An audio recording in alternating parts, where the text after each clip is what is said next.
सुस्वागतम सुस्वागतम सुस्वागतम। स्वागत है आप सभी का साइंस क्लब दौसा के इस ऑनलाइन प्लेटफॉर्म के ऊपर, जहां पर मैं दीपेश कुमार आज फिर से एक नई आशा, नई उमंग और नई किरण के साथ में फिर से आज अपना एक नया टॉपिक ह्यूमन रेस्पिरेटरी सिस्टम को लेकर के आ चुके हैं, जिसके बारे में हम आज कंप्लीट डिटेल वीडियो लेक्चर के बारे में उसके अंदर अपन रेस्पिरेटरी सिस्टम जो है उसके अंदर हम समझेंगे क्या क्या चीज़ें इंक्लूड की जाती हैं, क्या क्या उसके टाइप हैं, किस तरीके से क्या फंक्शन है, सब चीज़ें हम इसके अंदर जानेंगे। इससे पहले की वीडियो के अंदर अपन ने जाना था रीनल सिस्टम के बारे में, कि रीनल सिस्टम होता क्या है, रीनल सिस्टम के कितने टाइप होते हैं, उसके कितने पार्ट्स होते हैं, क्या उसके फंक्शन हैं, किस तरीके से यूरिन बनता है, किस तरीके से फिल्टर होता है और किस तरीके से बॉडी से आउट होता है। तो उसकी अगर आपने वीडियो नहीं देखी है तो उसका लिंक आपको वीडियो के डिस्क्रिप्शन में मिल जाएगा, तो आप जरूर देखिए रीनल सिस्टम के बारे में। तो अब हम बिना किसी देरी के स्टार्ट करते हैं ह्यूमन रेस्पिरेटरी सिस्टम। ठीक है, तो सबसे पहले तो देखिए कि रेस्पिरेटरी सिस्टम होता क्या है। रेस्पिरेटरी सिस्टम का मतलब होता है रेस्पिरेशन। रेस्पिरेशन का मतलब होता है सांस लेना। सांस कैसे ली जाती है, कैसे ली जाती है कि ऑक्सीजन को तो बॉडी के अंदर लेना, ऑक्सीजन को तो इनहेल करना और CO2 को एक्सहेल करना, यानी इसको तो इनसाइड द बॉडी, इसको आउटसाइड द बॉडी। ये कहलाता है आपका रेस्पिरेशन। रेस्पिरेशन का और मीन्स अपन जाने तो act of breathing. Act of breathing यानी सांस लेने की प्रोसेस को ही अपन रेस्पिरेशन बोलते हैं, या फिर जो अपन बॉडी में ऑक्सीजन को तो अंदर लेते हैं और CO2 को एक्सहेल करते हैं, उसी को बोला जाता है रेस्पिरेशन। तो रेस्पिरेटरी सिस्टम जो होता है उसके अंदर अपन बेसिक जो भी चीज़ें हैं उसके अंदर कौन कौन से क्या क्या चीज़ें इंक्लूड की जाती है। सबसे पहले अपन रेस्पिरेशन किसके थ्रू करते हैं, नोज के थ्रू। तो सबसे पहले अपना नोज होगा, नोज के बाद अपने इंटरनल ऑर्गन्स में अपन आते हैं, तो उसके अंदर सबसे पहले आता है आपका फेरिंग्स, फेरिंग्स के बाद आपका आता है लैरिंग्स, फेरिंग्स के नीचे होता है लैरिंग्स, और लैरिंग्स के नीचे होता है फिर ट्रेकिया, ट्रेकिया से आगे जाकर के जो वो ब्रांच बनाता है और जाकर के वो ब्रोंकस, ब्रोंकियोल, इन सब के अंदर डिवाइड हो जाता है, जिससे आपके जो भी ब्रोंकियोल्स हैं, पल्मोनरी ब्रोंकियोल्स, एल्वियोलाई वगैरह बनती हैं, जहाँ से अपन रेस्पिरेशन होता है और गैस एक्सचेंज की प्रोसेस होती है। गैस एक्सचेंज की प्रोसेस होती है जिसके थ्रू अपनी बॉडी में ऑक्सीजन तो एंटर होती है, एंटर होती है ऑक्सीजन किसके अंदर, अपनी बॉडी के अंदर या ब्लड के अंदर, और जो CO2 है वो आउट ऑफ द बॉडी होती है, आउट ऑफ बॉडी या ब्लड से बाहर जाती है, और उसी से अपना जो सर्कुलेशन होते हैं, पल्मोनरी सर्कुलेशन, पल्मोनरी सर्कुलेशन और सिस्टमिक सर्कुलेशन, इसी के कारण 2 टाइप के होते हैं कि पल्मोनरी सर्कुलेशन लंग्स में आता है ब्लड और प्योरीफाई होता है, और सिस्टमिक के अंदर जो ऑक्सीजनेटेड ब्लड होता है पूरी बॉडी के अंदर घूमता है, किस तरीके से सप्लाई करता है, वो सब चीज़ें यही इसी प्रोसेस से होकर के गुजरती है।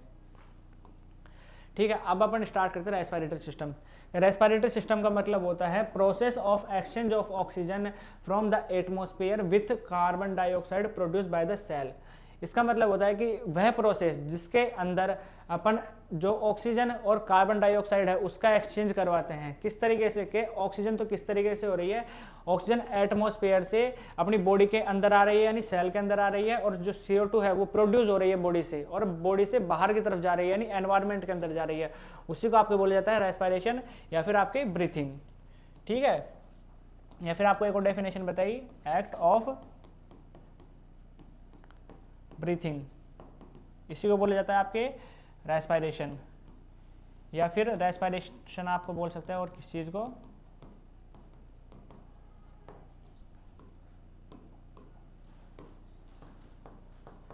Inspiration, inspiration plus expiration. इसी प्रोसेस को कॉम्बिनेशन रूप से, यानी ऑक्सीजन को तो बॉडी के अंदर लेना और CO2 को बाहर निकालना। अब ऑक्सीजन केवल बॉडी जो एनवायरनमेंट है उसके अंदर केवल ऑक्सीजन तो होगी नहीं, आपके ऑक्सीजन भी है, CO2 भी है, नाइट्रोजन वगैरह सब कुछ है, सारी गैसें हैं, तो वो आपकी बॉडी के अंदर जाती हैं, और लंग्स में आपके जो एल्वियोलाई है वहाँ पर आपके जो गैस एक्सचेंज की प्रोसेस है वो होती है। वहाँ पर जो गैस एक्सचेंज होता है, जैसे आपके ये आई आपकी ब्लड वेसल्स, ठीक है, ये आपकी ब्लड वेसल्स है, यहाँ पर है आपका डीऑक्सीजनेटेड यानी CO2 वाला, CO2 जिसके अंदर ज़्यादा है और ऑक्सीजन यहाँ पर कम है, यानी DO2 ब्लड है इधर, और यहाँ पर है ऑक्सीजनेटेड ब्लड, तो यहाँ पर ऑक्सीजन आपकी ज़्यादा हो जाएगी। तो यहाँ पर जो आपके लंग्स है, लंग्स की होती है आपकी एल्वियोलाई। तो एल्वियोलाई के अंदर क्या होता है, ऑक्सीजन तो एंटर करती है,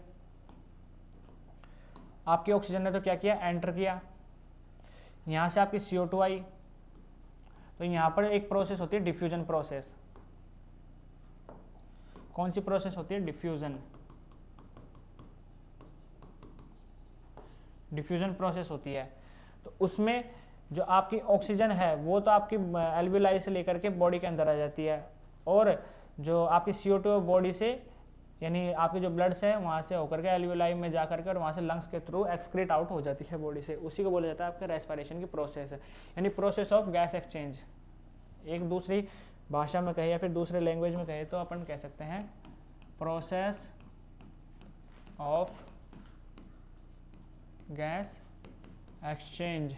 इसी को बोला जाता है आप लोगों के रेस्पिरेटरी सिस्टम या फिर रेस्पिरेशन। ठीक है, अब अपन स्टार्ट करते हैं रेस्पिरेटरी सिस्टम। रेस्पिरेटरी सिस्टम क्या क्या चीज़ें इंक्लूड करता है। रेस्पिरेटरी सिस्टम इंक्लूड करता है सबसे पहले आपके लंग्स, मेनली तो आपके लंग्स सबसे मेन।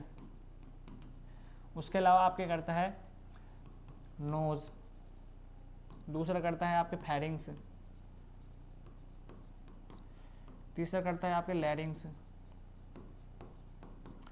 फोर्थ करता है आपके ट्रेकिया, फिफ्थ इज ट्रेकिया के बाद ब्रोंकाई।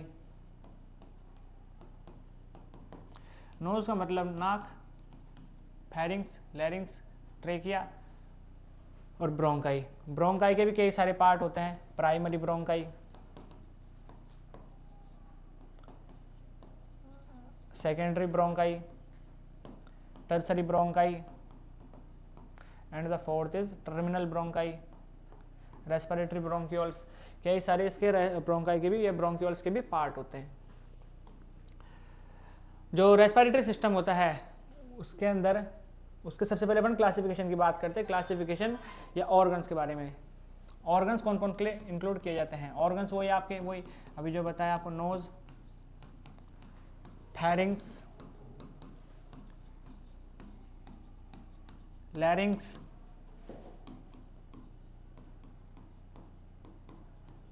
ट्रेकिया, ब्रोंकाई या ब्रोंक्यूल्स,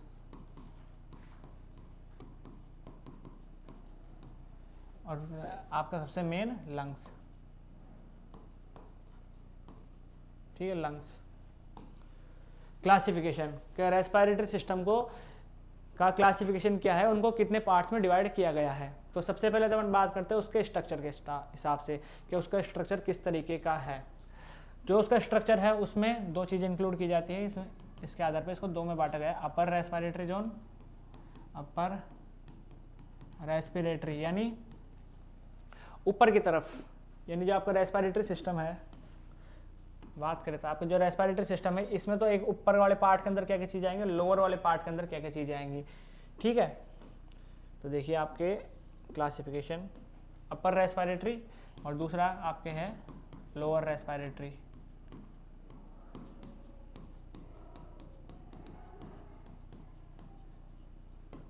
ट्रैक्ट, ठीक है।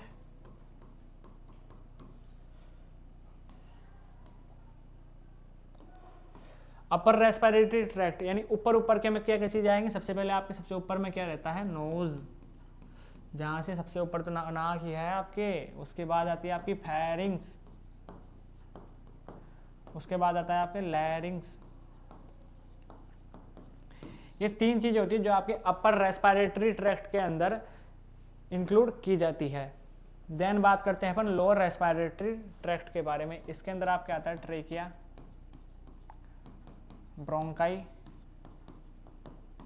एल्वियोलाई और आपके लंग्स मेनली, ये आपके लोअर रेस्पिरेटरी ट्रैक्ट के अंदर आते हैं। देन दूसरा क्लासिफिकेशन करते हैं पर अकॉर्डिंग टू उसके फंक्शन के हिसाब से, यानी उसके क्या फंक्शन, यानी उसका जो काम है उसके आधार पर हम उसको कितने पार्ट्स में डिवाइड करते हैं। तो सबसे पहले तो हम उसको डिवाइड करते हैं उसके, एक तो कंडक्टिंग जोन, और दूसरा अपन उसको डिवाइड करते हैं रेस्पिरेटरी जोन, कंडक्टिंग जोन और रेस्पिरेटरी जोन।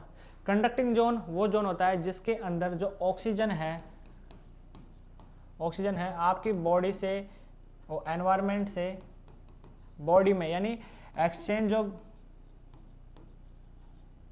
पॉइंट, एक्सचेंज जो आपका पॉइंट होता है वहां पर ला दे एयर को। ठीक है, तो कंडक्टिंग जोन का मतलब होता है आपके जो एनवायरनमेंट में से, मतलब वो एरिया जहां पर आपके एनवायरनमेंट में से जो ऑक्सीजन है वो ऑक्सीजन आपके गैस एक्सचेंज जो पॉइंट है वहां पर लाए, यानी जो आपके एयर को या ऑक्सीजन को कैरी करे कहाँ से, एनवायरनमेंट से, यानी बाहर के एनवायरनमेंट से लेकर के आपके एक्चुअल जो गैस एक्सचेंज पॉइंट है वहां तक लेके आए। और दूसरा ये होता है actual gas exchange point, actual gas exchange point, यानी जहां पर जो आपका गैस एक्सचेंज है वहां जहां पर होगा उसके अंदर। अब इसके अंदर कौन कौन सी पार्ट्स इंक्लूड करेंगे, आपके पार्ट्स आएंगे इसके अंदर आपके सबसे पहले तो नोज, दूसरा वही फेरिंग्स, तीसरा लैरिंग्स,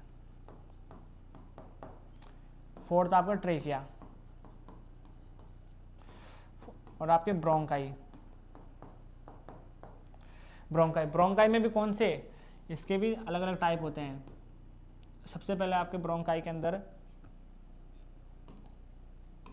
primary bronchi, primary, secondary, tertiary और टर्मिनल।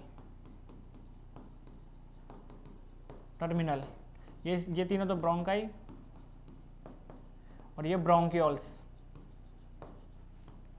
ये चीजें, ये जो ऑर्गन्स हैं, ये पार्ट्स जो हैं रेस्पिरेटरी सिस्टम के, वो कंडक्टिंग जोन के अंदर इंक्लूड किए जाते हैं। जबकि जो आपका रेस्पिरेटरी जोन होता है उसके अंदर आप लोगों के इंक्लूड किए जाते हैं रेस्पिरेटरी ब्रोंकियोल्स और आपके एल्वियोलाई। ये चीज़ें आपके जो एक्चुअल गैस एक्सचेंज पॉइंट है उसके अंदर इंक्लूड की जाती है।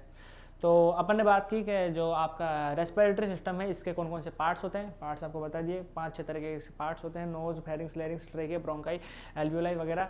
और इसके जो अपन ने क्लासिफिकेशन है वो 2 टाइप से किया, अकॉर्डिंग टू फंक्शन और अकॉर्डिंग टू स्ट्रक्चर। फंक्शन कैसे, यानी वो किस तरीके से काम कर रहा है, तो काम किस तरीके से करेगा, पहला कंडक्टिंग जोन, दूसरा रेस्पिरेटरी जोन। कंडक्टिंग जोन वो जोन होता है जिसके अंदर जो आपकी एयर है या ऑक्सीजन है वो एनवायरनमेंट से लेकर के आपकी बॉडी के अंदर जहां पर गैस एक्सचेंज होगा वहां पर आएगी, उसको बोला जाता है आपके कंडक्टिंग जोन। और दूसरा जो आपका रेस्पिरेटरी जोन होता है जिसके अंदर एक्चुअल गैस एक्सचेंज पॉइंट है, यानी जहां पर एग्जैक्टली गैस एक्सचेंज होगा, जो प्रोसेस जहां पर होगी यहाँ पे, यानी ऑक्सीजन तो आपके बॉडी के अंदर आएगी, यानी सेल के अंदर जाएगी, ब्लड के अंदर जाएगी, उसी को बोला जाता है actual gas exchange point. Then next हम बात करते हैं इसके टाइप्स की, कि जो रेस्पिरेशन है उसके कितने टाइप्स होते हैं, टाइप्स ऑफ रेस्पिरेशन, रेस्पिरेशन के कितने टाइप होते हैं। तो सबसे पहले तो अपन बात करते हैं रेस्पिरेशन के फर्स्ट टाइप के बारे में। पहला टाइप होता है आपके एक्सटर्नल रेस्पिरेशन, ठीक है, शॉर्ट फॉर्म। सेकंड बात करते हैं अपन इंटरनल रेस्पिरेशन,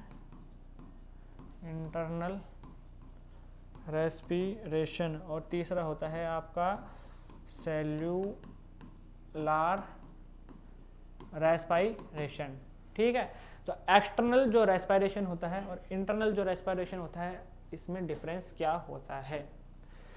एक्सटर्नल रेस्पिरेशन का मतलब होता है यानी बाहर की तरफ सांस लेना। बाहर की तरफ कैसे, जो आपके ऑक्सीजन है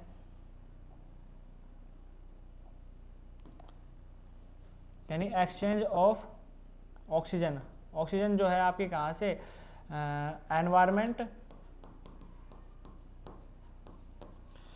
एंड ब्लड के बीच में ऑक्सीजन का क्या होगा, एक्सचेंज होगा। क्या, ऑक्सीजन का किसके बीच में, एनवायरनमेंट और ब्लड, एनवायरनमेंट और ब्लड। एनवायरनमेंट यानी बाहर से ऑक्सीजन आएगी और आपके ब्लड यानी लंग्स तक आएगी, तो उसी को बोला जाता है आपके एक्सटर्नल रेस्पिरेशन, यानी बाहर से हो रहा है सब कुछ। इंटरनल के अंदर आएगा आपके जो आपके लंग्स या फिर ब्लड एंड सेल या टिश्यू के बीच में जो रेस्पिरेशन होगा यानी एक्सचेंज होगा, उसी को बोला जाता है आपके इंटरनल रेस्पिरेशन। और सेल्यूलर रेस्पिरेशन यानी यहाँ पर आपके एक्चुअल में यानी एग्जैक्टली जो आपके ऑक्सीजन है उसका कंजप्शन होगा, O2 consumption by the cell and deliver CO2, deliver या रिसीव CO2। ठीक है, तो टाइप की बात की अपन ने। टाइप कितने तरह के होते हैं? टाइप होते हैं 3 तरह के, external, internal and the cellular respiration. External जो रेस्पिरेशन होता है उसके अंदर अपन क्या इंक्लूड करते हैं, यानी बाहर की तरफ सांस लेना, यानी बाहर से। एक्सटर्नल का मतलब होता है बाहर से। तो इसका मतलब ये होगा कि जो आपका ऑक्सीजन है, ऑक्सीजन का एक्सचेंज होगा कहाँ पर? बाहर से। यानी बाहर का मतलब होता है आपके एनवायरमेंट से, यानी बॉडी से बाहर, एनवायरमेंट से लेकर के आपके जो ब्लड, यानी बॉडी के अंदर जैसे ऑक्सीजन आएगी तो ब्लड तक यानी या लंग्स तक जो आपके ऑक्सीजन जाएगी, उसी को बोला जाता है आपके एक्सटर्नल रेस्पिरेशन। और इंटरनल रेस्पिरेशन क्या होता है? इंटरनल रेस्पिरेशन का मतलब होता है जो आपके ऑक्सीजन है, ऑक्सीजन का एक्सचेंज किस किस के बीच में? लंग्स के बीच में और सेल टिश्यू के बीच में, इसी को बोला जाता है आपके इंटरनल रेस्पिरेशन। और थर्ड बात करते हैं अपन सेल्यूलर रेस्पिरेशन की।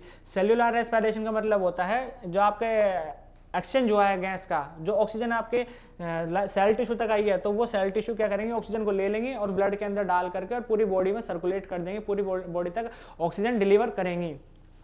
तो एक लाइन लिख देते हैं, एक्सचेंज ऑफ गैस, ऑक्सीजन नहीं गैस, बिटवीन ब्लड या लंग्स एंड एनवायरमेंट। दूसरा बात करते हैं इसके अंदर एक्सचेंज कैसे होगा। इसके अंदर एक्सचेंज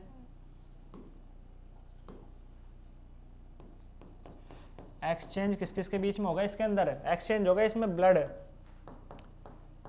एंड सेल या फिर टिश्यू के बीच में। थर्ड के अंदर क्या होगा? जो रिसीव CO2 तो क्या कर देगी? डिलीवर कर देगी, और ऑक्सीजन क्या कर लेगी? कंजप्शन कर लेगी। ठीक है,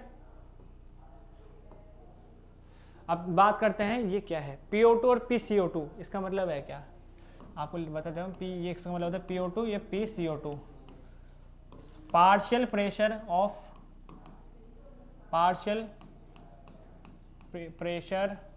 P का मतलब होता है आपके पार्शियल प्रेशर, किसका? इसके अंदर तो ऑक्सीजन का और इसके अंदर आपके CO2 का। तो ऑक्सीजन का जो है आपका प्रेशर वो है आपके 159 एंड 0.3 किस तरीके से कि जो आपका एनवायरनमेंट है, यानी एनवायरनमेंट के अंदर जो आपका ऑक्सीजन है, ऑक्सीजन का लेवल है 159। अब इसकी यूनिट क्या रहेगी? यूनिट रहेगी इसकी 159 mm ऑफ Hg, यही सबकी यूनिट रहेगी 159 0.3 mm of Hg, 104 mm of Hg, 140 mm of Hg। तो ये सब एक अलग अलग उसके अंदर इंक्लूड है। तो कहने का मतलब ये है जो आपके 159 mm ऑफ Hg जो यूनिट है, यानी 159 जो mm ऑफ Hg आपकी O2 है, वो एनवायरनमेंट के अंदर प्रेजेंट है, और carbon dioxide 0.3%।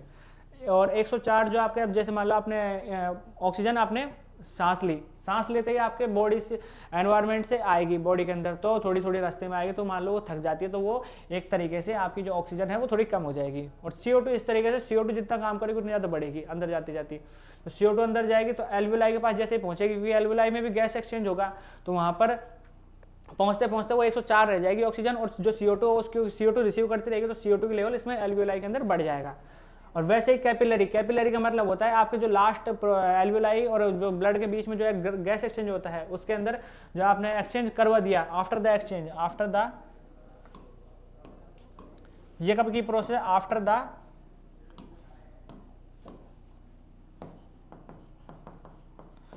The gas exchange.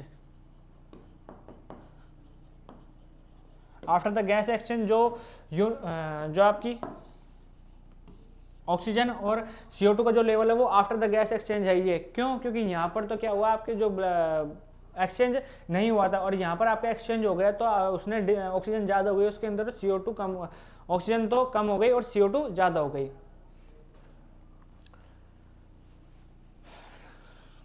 तो ये आप अभी तक अपन ने पढ़ा कि जो रेस्पिरेटरी सिस्टम होता है उसका क्लासिफिकेशन, उसके ऑर्गन और क्या क्या चीज़ें इंक्लूड की जाती है और किस तरीके से उसका फंक्शन होता है। अब हम स्टार्ट करते हैं इसके पार्ट्स के बारे में। हो रहा आगाज रण का, युग बदलने की तैयारी, जीत उसी की होगी जिसका संघर्ष है जारी। और हम पैदा हुए जीतने के लिए, इसलिए आज हम इस जो रेस्पिरेटरी सिस्टम है इसका हम आज टेंट वो दबा के रखेंगे। और आज अपन स्टार्ट करने वाले हैं अब नया टॉपिक, नोज, यानी उसका first part of the respiratory system, या आपके बताए तो क्या श्वसन तंत्र हिंदी में बोले तो। उसका आपका जो पहला पार्ट होता है ना, नोज, जिसको हिंदी में बोले जाता है आपके नासिका। उसको स्टार्ट करते हैं कि नोज होती क्या है। नोज, नोज का मतलब होता है नाक। नाक, नाक क्या होती है? नाक नाक होती है जिसके थ्रू अपन सांस अंदर लेते हैं, जिसमें हमारा कभी कभार कीड़ा भी घुस जाता है ना। तो स्टार्ट करते हैं नोज के बारे में। नोज होती क्या है? तो नोज जो होती है आपके एक तरीके से कहाँ पर प्रेजेंट होती है, सबसे पहले अपन इसकी सिचुएशन की बात करते हैं। सिचुएशन ये होती है, सबसे पहले आपके प्रेजेंट होती है cranium part of face, cranium part of face and mouth present between, एक मिनट, present between mouth and nose,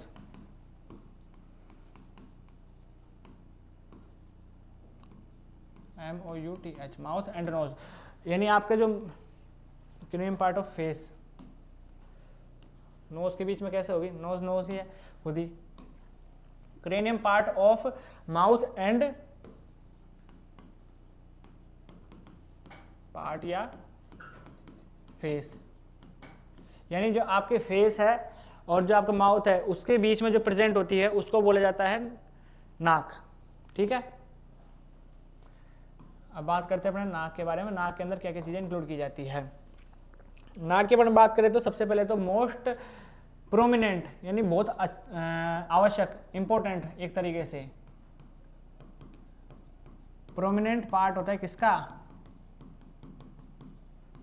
face का। बहुत इंपॉर्टेंट पार्ट होता है। अगर नाक नहीं है तो बिना नाक का आदमी कैसे दिखेगा? जैसे किसका कटवाई थी नाक? शूर्पणखा की नाक काटी थी। किसने काटी थी? लक्ष्मण ने काटी थी। कैसी कटी थी? कट गई थी उसकी, उसके खून आ गई थी, फिर तो बिना नाक की हो गई थी, नकचंडी। ठीक है, उसको बोला जाता है नाक। नाक जो प्रोमिनेंट पार्ट होता है किसका? आपके फेस का। फिर जो आपकी नोज होती है, नोज के अपन पार्ट्स के बारे में बात करते हैं। नोज कितने पार्ट्स में डिवाइड होती है? नोज के आपके दो पार्ट्स होते हैं, एक इंटरनल पोर्शन, एक एक्सटर्नल पोर्शन। ठीक है, इसके हम पार्ट्स की बात करते हैं कि जो नोज होती है, नोज के पार्ट्स का मतलब एक तरीके से आपके पोर्शन बोले तो पोर्शन, इसके दो पोर्शन होते हैं। एक तो आपके होता है एक्सटर्नल पोर्शन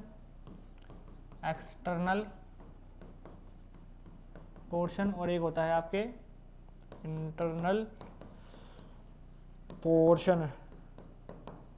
जो आपके एक्सटर्नल पोर्शन होता है यानी बाहर की तरफ जो निकला है उसको बोला जाता है आपके नोज, और जो अंदर की तरफ होता है उसको बोला जाता है नेजल कैविटी, क्योंकि वो थोड़ी होलो स्पेस में है तो इस वजह से उसको नेजल कैविटी भी बोला जाता है। अब बात करते हैं इसके नोस्ट्रिल्स।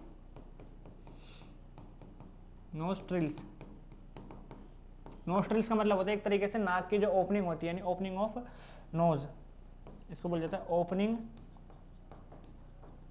Of nose. ओपनिंग यानी कि नाक के अंदर दो तो ओपनिंग आगे है, दो ओपनिंग पीछे है। तो ये इसके भी नोस्ट्रिल्स भी कितने होते हैं? दो नोस्ट्रिल्स होते हैं। दो नोस्ट्रिल्स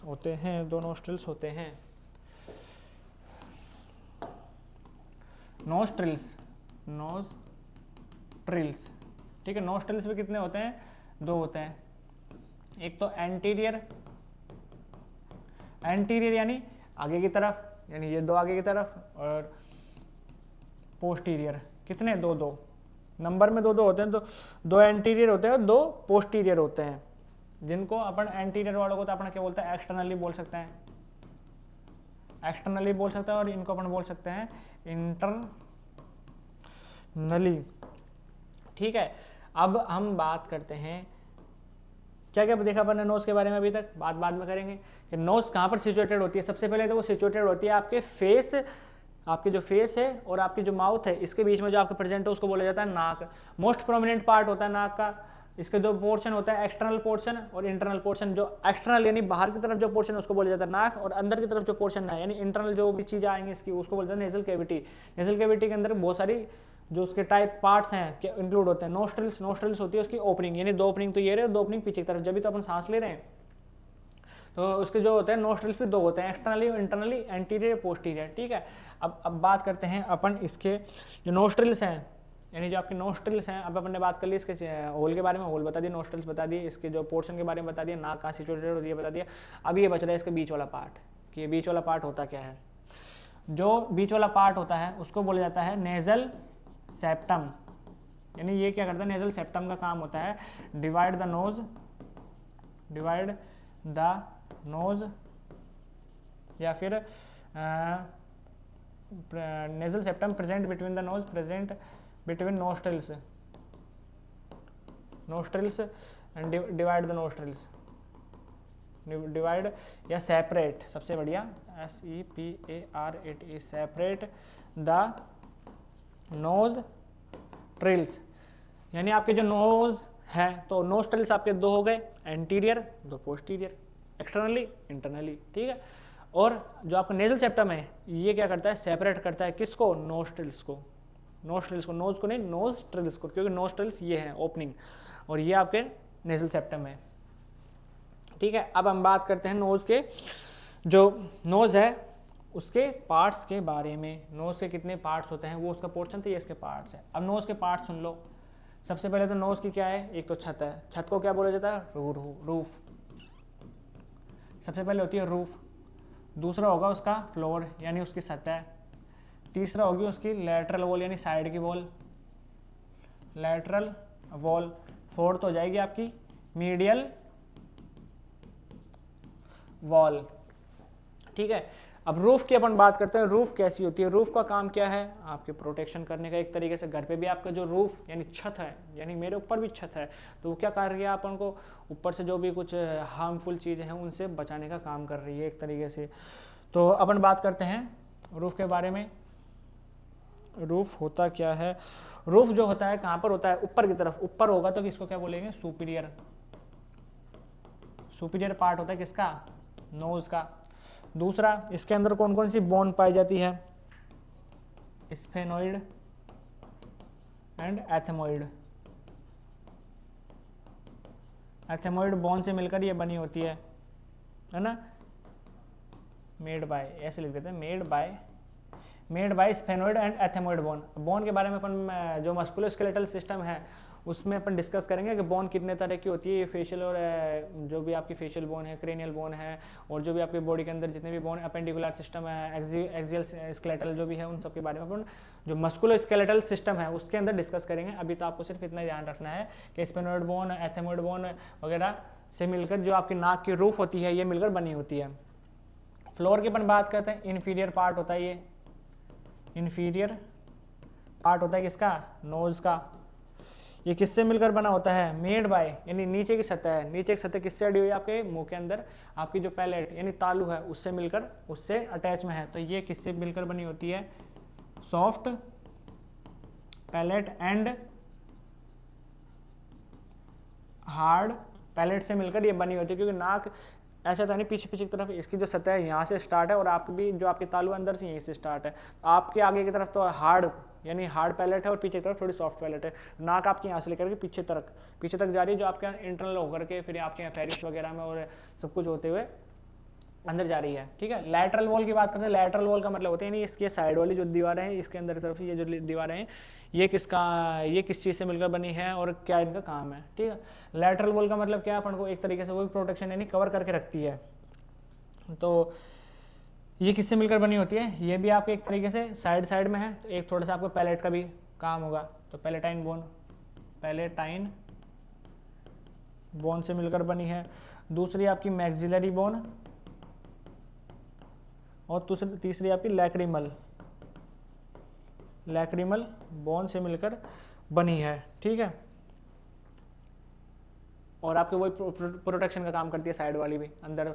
और जो आपकी मीडियल वॉल का मतलब होता है जो आपको नेजल सेप्टम है, इसके जो आसपास की दीवार है, इसकी अंदर तरफ जो दीवार जा रही है उस वो, ये आपकी मिलकर बनी होती है नेजल सेप्टम और वोमर से। नेजल सेप्टम एंड वोमर से क्या लिख लेना इससे पहले, यहाँ पर आपको लिखना है मेड बाय। ठीक है, मेड बाय, यहाँ पर आपको लिखना है मेड बाय। पार्ट्स की बात करी, रूफ यानी छत का काम क्या होता है, प्रोटेक्शन का। फ्लोर का काम होता है यहाँ पर एक तरीके से सतह चलने के लिए किस चीज़ को। ठीक है, तो वो चलने के लिए सहायक रहेगी। लेटरल वॉल यानी साइड की वॉल, वो भी एक तरीके से प्रोटेक्शन का कर रही है। और जो आपकी मीडियल वॉल है जो आपको डिवाइड कर रही है नेजल सेप्टम, जो वोमर से मिलकर या उससे मिलकर बनी होती है। ये हो गए आपके नोज़ के बारे में। अब बात करते हैं नोज़ जो है, ये देखो आपके बोन के बारे में बता देते हैं। कौन कौन सी बोन बताइए। इसकी जो रूफ किस से मिलकर बनी होती है, इसकी एथेमोइड और स्पेनोइड। देखिए ये तो आपका लेटरल व्यू यानी साइड व्यू है, और ये आपका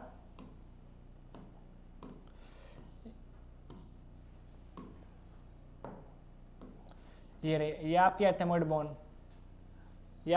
बोन है। लेटरल व्यू से देखें तो अपन देखो ये रही इसकी स्पेनोइड या गेटर रिंग, ये आपकी स्पेनोइड बोन है। और आपकी जो कौन सी एथेमोइड बोन आपकी ये है। दूसरी अपन ने बात की कौन सी, floor, soft palate, hard palate, जो कि आपको इसके अंदर नजर नहीं आएंगे। लैटरल वॉल की बात करें तो लैटरल वॉल के अंदर वही पैलेटाइन आ जाएंगी, मैक्सिलरी, लैक्रिमल जो होती है, लैक्रिमल एक ग्लैंड भी होती है। वो किसके लिए रेस्पॉन्सिबल होती है, आंसू आते हैं जिनको, उनके लिए, उनके बोल जाते हैं लैक्रिमल ग्लैंड। ठीक है, ये रही आपकी स्पेनोइड बोन, ये रही आपकी एथेमोइड बोन, और आपकी लैक्रिमल ये रही लैक्रिमल। ठीक है, और मैक्सिला ये रही, एक तरीके से मैक्सिला की टाइप है, तो ये आपकी कंप्लीट मैक्सिला है। और आपकी कौन सी बात करिए, अब एक बच रही है आपकी नेजल सेप्टम आपको पता ही है, नेजल सेप्टम जो आपको डिवाइड करता है। ठीक, देखो lateral wall made by the palatine, ethmoid bone and lacrimal gland, medial wall made by the nasal septum and vomer. जो नेजल कैविटी होती है वो line with ciliated columnar epithelium which contain mucus secreting cell, यानी जो आपकी nasal cavity होती है उसके अंदर जो आपकी किस से मिलकर बनी होती है, किस तरह के टिश्यू से मिलकर बनी होती है, उसका वो मिलकर बनी होती है आपके सीलिएटेड कोलमनार एपिथेलियम। यानी सीलिएटेड का मतलब होता है उसके अंदर सीलिया प्रेजेंट होते हैं। सीलिया का मतलब क्या होता है आपके, सीलिएटेड या सीलिया का मतलब होता है आपके हेयर लाइक स्ट्रक्चर। तो यानी जो आपकी नाक है उसके अंदर हेयर लाइक जो स्ट्रक्चर होते हैं, यानी जो आपके नोज के अंदर बाल प्रेजेंट होते हैं, उन्हीं को बोल जाता है सीलेट एक तरीके से, है ना। तो उनसे मिलकर के वो बनी होती है, जिनके अंदर कोलमनार एपिथेलियम जैसी स्ट्रक्चर पाई जाती है, और जिसके अंदर क्या होती है, म्यूकस सीक्रेटिंग सेल, जो म्यूकस का सीक्रेशन करती है। और जो आपकी नोज जो होती है आपकी इंटरनली रूप से, यानी अंदर की तरफ से, तो किसके साथ सपोर्ट होती है, एथेमोइड बोन के साथ में। एथेमोइड बोन की अपन ने बात की, एथेमोइड बोन कहाँ पर है आपकी, यहाँ पर।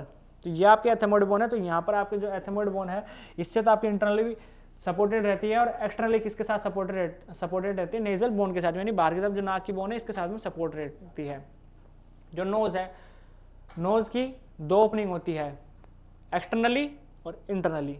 ठीक है, जो आपको नोस्ट्रिल्स बताए वही इसकी ओपनिंग है, जिनको नोस्ट्रिल्स या नार्स बोला जाता है, जो इंटरनली भी होते हैं और पोस्टीरियर या एंटीरियर या एक्सटर्नल होता है। ठीक है, पोस्टीरियर जो नोस्ट्रिल्स होते हैं, यानी पीछे की तरफ जो नोस्ट्रिल्स होते हैं, इसके अंदर आपके ब्लड सप्लाई रिच का मतलब होता है आपके ब्लड सप्लाई उसके अंदर ज़्यादा होती है, इंक्रीज होती है उसके अंदर, ब्लड सप्लाई ज़्यादा रहती है उसके अंदर, तो जिसको आपके किसेज प्लेक्सेस के नाम से जाना जाता है, किसेज प्लेक्सस के नाम से जाना जाता है। किसको जाना जाता है, आपका जो पोस्टीरियर नोस्ट्रिल्स है, यानी जो ओपनिंग है पोस्टीरियर में, इंटरनल में, या फिर जो नार्स उनके अंदर जो पीछे की तरफ है, पीछे वाला एरिया है, उसके अंदर ब्लड सप्लाई ज़्यादा होने की वजह से उसे किसेज रिफ्लेक्सेस कहा जाता है, जो किसके लिए रेस्पॉन्सिबल होते हैं, ह्यूमिडिफिकेशन ऑफ एयर के लिए। ह्यूमिडिफिकेशन का मतलब होता है आपके, जैसे आपने मान लो गर्मी का टाइम चल रहा है आपके, और आपने क्या ली, सांस ली। जैसे ही आप सांस लोगे तो गर्म गर्म सांस